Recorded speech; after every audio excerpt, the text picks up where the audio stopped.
Алыскы Индиянын токойлорунда болгон окуя. Маймылдар биригип алып, бир сайдан күйүп турган таштарды көрүшөт экен да. Фосфор таштарды.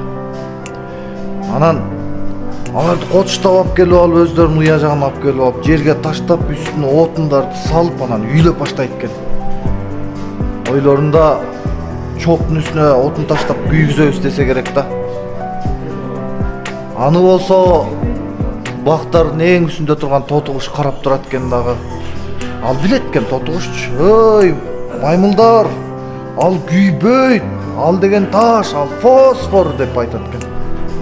Десе деле аны укпайт экен. Кайра эле үйлөй беришет, чогулуп алып, ушинте беришет, отундарды үстүнө таштай берет. Жаны кашайган тотугуш дагы ылдый түшөт экен. Ой, ал күйбөйт, ал таш, эмне болуп атасыңар деп дагы ылдый түшөт экен. Такыр айласы кетип укпай койгондо анан маймылдардын арасына түшөт экен. Маймылдардын арасына барып, "Эй, бул деген таш, бул күйбөйт.